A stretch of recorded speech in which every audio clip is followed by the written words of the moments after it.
সকল বন্ধুকে স্বাগত জানিয়ে বনশ্রী রান্নাবাটি থেকে নিয়ে চলে এসেছি একটি অসাধারণ রেসিপি। সঙ্গে থাকুন, দেখতে থাকুন।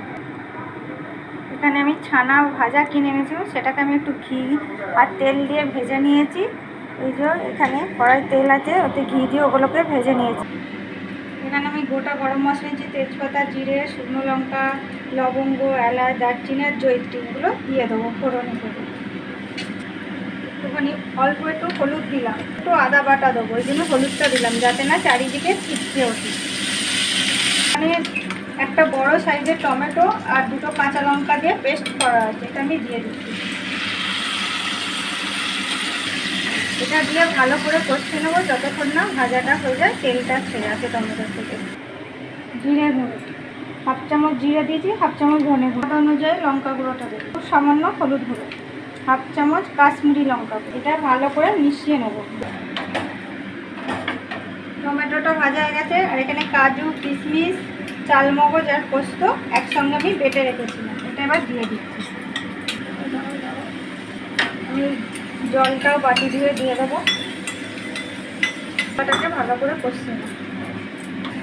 তেলটা ছেড়ে গেছে, এই যে টক দই আর সমস্ত মশলা দিয়ে এটা ফেটিয়ে মশলাটাকে মিশ্রণটা করে রেখেছিলাম, সেটা এবার দিয়ে দিচ্ছি।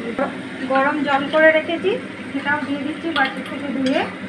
এই সময় গ্যাসের আঁচটা একটু কমিয়ে রাখবেন, যাতে না দই আছে তো ফেটে যেতে পারে, সেই জন্য ফেটে না যেতে।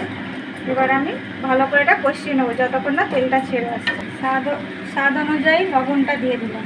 ছেড়ে গেছে, মশলাটা কষানো গেছে, আমি এবার গরম জল করা আছে, জলটা দিয়ে দেবো।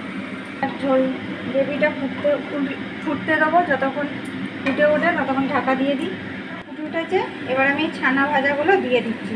এগুলো কিনে আনা ছানা, সেই ছানা আবার আমি একটু ঘি দিয়ে ভেজে নিচ্ছি। এবার একটু ঢাকা দিয়ে দেবো। মিষ্টি মিষ্টি টকটক ভালো লাগবে, মিষ্টিটা দিলে পরিমাণ মতন দেবেন। আমি 2 চামচ দিলাম। দুটো কাঁচা লঙ্কা দিয়ে দিলাম, কারণ এটা 2 থেকে 3 মিনিট লাগে ছানাটা দেওয়ার পর। আমার ছানার তরকারিটা রেডি হয়ে গেছে। এবার একটু ঘি আর গরম মশলা দিয়ে ঢাকা দিয়ে দেবো। তো একটু ঘি দিয়ে দিলাম, অল্প পরিমাণে গরম মশলা গুঁড়োটা দিয়ে দিলাম, দিয়ে আমি ঢাকা দিয়ে দেবো। আমি ঢাকাটা খুলে নিলাম। এই দেখুন বন্ধুরা, কত সুন্দর হয়েছে। ঘরোয়া পদ্ধতিতে একদম ছিমছামভাবে ছানা ভাজার কালিয়া, শুধু ছানার নয়, ছানা ভাজার কালিয়া আজকে করে দেখালাম বনশ্রী রান্নাবাটি থেকে। সবাই পুরো ভিডিওটা দেখবেন, আর সকলকে অনেক অনেক ধন্যবাদ। আর চ্যানেলটাকে সাবস্ক্রাইব করে দেবেন, পাশে থাকবেন, পুরো ভিডিওটা দেখবেন, অনুরোধ রইল। সকলকে অনেক অনেক ধন্যবাদ।